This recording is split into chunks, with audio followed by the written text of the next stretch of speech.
Hello friends, स्वागत है आपका टॉपर्स टारगेट यूट्यूब चैनल पर। मैं उम्मीद करती हूँ आप सब अच्छे होंगे और आप सबकी प्रिपरेशन अच्छे से चली रही होगी। तो जो भी स्टूडेंट टीचिंग एग्जाम्स की प्रिपरेशन कर रहे हैं तो इस साल आपको बम्पर भर्तियां देखने को मिल ही रही हैं। तो सबसे पहले हमने यूपी अल्टीग्रेड शिक्षक भर्ती, जिसमें हमने 7,466 वैकेंसीज हमें देखने को मिली है। वहीं अब हमें राजस्थान टीचिंग वैकेंसीज देखने को मिली हैं। तो कह सकते हैं कि आप सभी स्टूडेंट के लिए गोल्डन अपॉर्चुनिटीज है। तो आज की इस वीडियो में हम इसी के बारे में बात करने वाले हैं। तो आई होप आप इस वीडियो को एंड तक देखेंगे। तो स्टार्ट करते हैं। तो सबसे पहले हम बात करेंगे कि हमें इसमें टोटल वैकेंसीज कितनी देखने को मिली हैं। तो जो टोटल वैकेंसीज हैं वो है 4,725 जो है टोटल वैकेंसीज देखने को मिली है। अब सबसे पहले हम बात करेंगे कि जो वैकेंसीज है वो तीनों ग्रेड के लिए है। तो तीनों ग्रेड कौन कौन से हैं? ग्रेड फर्स्ट, ठीक है जी, ग्रेड सेकेंड और ग्रेड थर्ड। तीनों ग्रेड के लिए हमें इसमें वैकेंसीज जो हैं वो देखने को मिली है। तो ग्रेड 1 पीआरटी जिसका नोटिफिकेशन अभी देखने को मिलेगा, तो इसमें हमें जो वैकेंसीज देखने को मिलने वाली है वो है 5,000 वैकेंसीज इसमें आने वाली है। अब बात कर रहे हैं हम राजस्थान की। तो जो पीआरटी है इसमें जो कंसीडर किया जाता है वो 1st to 8 यानी कि प्राइमरी और एलिमेंट्री जो आते हैं वो किस में आते हैं? ग्रेड फर्स्ट में आते हैं। इसका नोटिफिकेशन आपको देखने को जल्दी मिलेगा और इसमें जो वैकेंसीज है वो है 5,000। उसके बाद हम बात कर रहे हैं grade second TGT, train graduate teacher. अगर हम बात करें टीजीटी की तो इसमें जो आपको वैकेंसीज देखने को मिली है वो मिली है 6,500 वैकेंसीज इसमें हमें देखने को मिली है ग्रेड सेकंड में। फिर आता है grade third PGT, post graduate teacher. तो अगर ग्रेड थर्ड की बात करें तो इसमें जो वैकेंसीज देखने को मिली है वो मिली है 3,225 वैकेंसीज इसमें हमें देखने को मिली है। तो ग्रेड फर्स्ट जो होता है वो आता है आपका 1st to 8, इसमें आपका प्राइमरी और साथ ही साथ एलिमेंट्री इंक्लूड है। टीजीटी के लिए जो होता है वो होता है 9th-10th के लिए और पीजीटी जो होते हैं वो होते हैं 11th-12th के लिए। तो ये वैकेंसीज हमें देखने को मिली हैं। अब हम बात करेंगे कि क्या एलिजिबिलिटी क्राइटेरिया है, जो कि इंपॉर्टेंट है कि कौन कौन से स्टूडेंट जो हैं इसके लिए अप्लाई कर सकते हैं। एलिजिबिलिटी क्राइटेरिया से पहले हम बात करेंगे एज की, ठीक है। एलिजिबिलिटी क्राइटेरिया से पहले एज की बात करेंगे। तो इसमें जो मिनिमम एज है, ठीक है, जो क्वेश्चन होता है बच्चों का वो एज के रिगार्डिंग ही होता है। तो जो इसमें मिनिमम एज है वो है 18 से 40 साल। क्या है? 18 से 40 साल। हम बात कर रहे हैं राजस्थान के केस में, ठीक है। एज क्या है? 18 से 40 साल। अब इसमें एज रिलैक्सेशन भी है। क्या है? Let's see. एज रिलैक्सेशन अगर बात करी जाए मैन की, वो अगर एससी एसटी ओबीसी से है तो जो एज रिलैक्सेशन है वो है 5 साल का। मतलब अगर आप 40 के हैं और +5 तो आप 45 तक ये फॉर्म फिल कर सकते हैं। अगर बात करी जाए वुमेन के केस में तो इनके केस में जो एज रिलैक्सेशन होता है वुमेन कैटेगरी से है तो वो होता है 10 साल।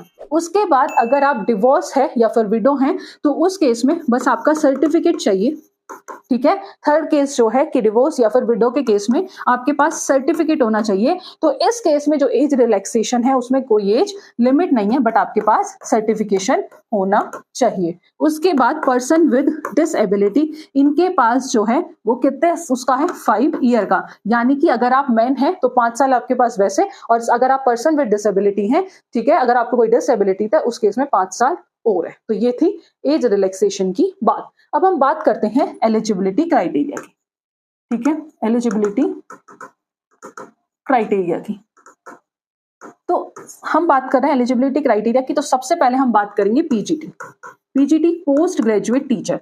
तो पीजीटी की बात कर रहे हैं तो इस केस में आपका मास्टर्स के साथ साथ बीएड जो है वो कंप्लीट हो, मतलब कंप्लीट क्या, अगर आप फाइनल ईयर में है राजस्थान के केस में तो भी आप इस फॉर्म को फिल कर सकते हैं, ठीक है जी। अब हम बात कर रहे हैं सेकंड है टीजीटी के केस में आपका जो ग्रेजुएशन के साथ साथ ग्रेजुएशन विद कंसर्न सब्जेक्ट साथ ही साथ बीएड, तो भी आप इस फॉर्म को फिल कर सकते हैं। अब थर्ड आता है पीआरटी, जिसमें जो टीचर होते हैं वो होते हैं 1st to 8 के लिए और इसमें प्राइमरी के साथ साथ प्राइमरी प्लस एलिमेंट्री। अब इसके लिए टेट होता है जो कि इसका स्टेट टेट है, रीट एग्जाम होता है। तो जिन स्टूडेंट का इसमें जो एलिजिबिलिटी क्राइटेरिया है किसके लिए? पीआरटी के लिए, ठीक है। तो इसमें सिंपल है आपका कि डिप्लोमा और साथ ही साथ रीट का जो एग्जाम है वो आपका क्वालिफाइड होना चाहिए। अगर आप प्राइमरी के लिए अप्लाई करते हैं तो आपका पेपर 1, अगर आप एलिमेंट्री के लिए जाते हैं तो उस केस में आपका पेपर 2 क्लियर होना चाहिए। तो ये था बेसिक सा एलिजिबिलिटी क्राइटेरिया, यानी कि पीजीटी के लिए आपके मास्टर्स होनी चाहिए, यानी कि एमएससी एमए वो आपका होना चाहिए, साथ ही साथ बीएड। इसमें आपका कोई रीट एग्जाम नहीं चाहिए, ठीक है जी। अगर आपके पास मास्टर्स और बीएड है आप इसके लिए अप्लाई कर सकते हैं। टीजीटी के लिए आपका ग्रेजुएशन होना चाहिए विद कंसर्न सब्जेक्ट, साथ ही साथ बीएड होनी चाहिए, तो भी आप इसके लिए अप्लाई कर सकते हैं। PRT simple first to 8 primary plus elementary. अगर आपका पेपर 1 है तो आप प्राइमरी के लिए जा सकते हैं, अगर आपका पेपर 2 है तो आप एलिमेंट्री के लिए जा सकते हैं। उसके लिए आपका डिप्लोमा और प्लस रीट का जो एग्जाम है वो आपका क्वालिफाइड होना चाहिए। अब हम बात करेंगे एग्जाम पैटर्न को लेकर, क्या एग्जाम पैटर्न होता है। तो जो आपका क्वेश्चन पेपर होता है टोटल अगर मैं बात करूं तो वो होता है 500 मार्क्स का, ठीक है। 2 पेपर होते हैं, पेपर 1 और पेपर 2, ठीक है। सबसे पहले जो हम डिस्कस करेंगे वो हम पेपर 1 को डिस्कशन करेंगे, फिर हम पेपर 2 पर डिस्कशन करेंगे, ठीक है। हम डिस्कशन कर रहे हैं एग्जाम पैटर्न। एग्जाम पैटर्न, तो इसमें जो पूछा जाता है मैं सिर्फ बात करूंगी कि जो नंबर ऑफ क्वेश्चंस होते हैं, 2 पेपर होते हैं, तो फर्स्ट पेपर में पेपर 1 में जो नंबर ऑफ क्वेश्चंस होते हैं वो होते हैं आपके 100 और कितने मार्क्स का होता है, टोटल मार्क्स का होता है 200, यानी कि जो एक क्वेश्चन है वो आपका 2 नंबर का होगा। अब क्वेश्चन ये आता है कि पेपर ऑनलाइन होगा ऑफलाइन होगा, तो जो क्वेश्चन पे जो भी एग्जाम है वो आपका ऑफलाइन होगा। एक और क्वेश्चन आता है क्या मैम इसमें नेगेटिव मार्किंग होती है, यस इसमें 1/3 नेगेटिव मार्किंग होती है, ठीक है। इसमें नेगेटिव मार्किंग होती है 1/3। तो टोटल जो पेपर होता है वो होता है 500 मार्क्स का, बट जो पेपर 1 है वो 100 क्वेश्चंस होते हैं 200 मार्क्स के, यानी कि एक क्वेश्चन जो है वो कितने नंबर का होता है, एक क्वेश्चन जो है वो 2 नंबर का होता है। और इसके लिए जो ड्यूरेशन मिलती है वो मिलती है आपको 2 घंटे की, 2 आवर्स, ठीक है। जो ड्यूरेशन मिलती है वो मिलती है 2 आवर्स। अगर मैं बात करूं पेपर 2 की, ठीक है, पेपर 2 की बात करूं, इसमें जो पेपर होता है वो होता है आपका 300 नंबर का, तभी तो 500 बनेंगे, 300 ये 200 ये, इसमें 100 क्वेश्चन पूछे जाते हैं 200 नंबर के, वो कितने का होता है 300 नंबर का होता है। और टोटल क्वेश्चन कितने होते हैं 150। टोटल क्वेश्चंस कितने होते हैं, टोटल क्वेश्चंस होते हैं 150, और इसमें जो टाइम मिलता है आपको वो मिलता है 2 आवर्स 30 मिनट, 2.5 घंटा मिलता है, ठीक है। यस नेगेटिव मार्किंग होती है, नेगेटिव मार्किंग जो होती है 1/3, ठीक है जी। अब इसमें टीजीटी में जो पोस्ट है, टीजीटी साइंस के लिए जो भी स्टूडेंट अप्लाई करना चाहते हैं वो कर सकते हैं, कोई टेट एग्जाम इसमें नहीं चाहिए।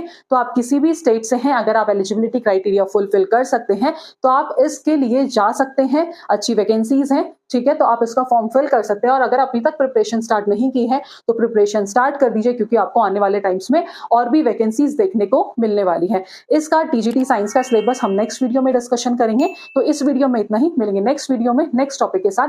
Thank you for watching this video.